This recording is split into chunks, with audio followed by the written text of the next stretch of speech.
A week on from the murder of Sir David Amess at a constituency surgery event, Sussex MPs Maria Caulfield and Caroline Ansell have told us death threats are commonplace, but that being able to meet the public is essential. It comes as the Home Secretary today announced that trained security operatives would be made available for all MPs holding local constituency meetings. Here's our political editor, Charlotte Wright.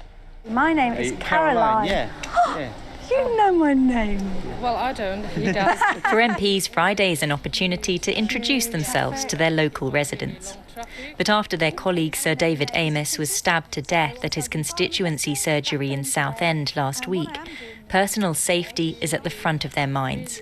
And for Caroline Ansell, it's brought up difficult memories. I did have the experience in 2017 of a credible death threat, and at that point, obviously, sort of wrestled with some of these very serious challenges, but still with its heart, that absolute commitment to being accessible, to being visible, and to be very much connected to the people I serve. In the neighbouring constituency, Maria Caulfield says she's previously had her tyres slashed and office graffitied. While David's case was shocking, the reality is for most MPs, death threats, attacks, abuse are pretty run-of-the-mill things. So we are very, very mindful of it now. I'm very mindful of the venues that we choose, because sometimes I used to do surgeries at Polegate Community Centre, for example, that have kids there. I don't always feel comfortable bringing, my little surgery to there in case I put any of them at risk. But despite the challenges, she says she does want to continue to see her constituents face to face, which experts say is really important. I think the impacts on democracy if people can't have direct contact could be quite profound, probably in the long term. The first thing, it will increase the distance between politicians and the public.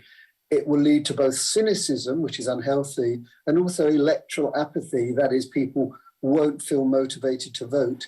The Home Secretary announced today that MPs have been offered bodyguards at their weekly surgeries, and a review into their policing has been welcomed by the Sussex Police and Crime Commissioner, who herself has experienced abuse and harassment. Undoubtedly, there will be more methods that they can adopt to keep themselves safe, but I do know from Sussex Police's point of view that they are being incredibly proactive with our local MPs around this, and that they contacted all 16 MPs in Sussex within hours of this event happening.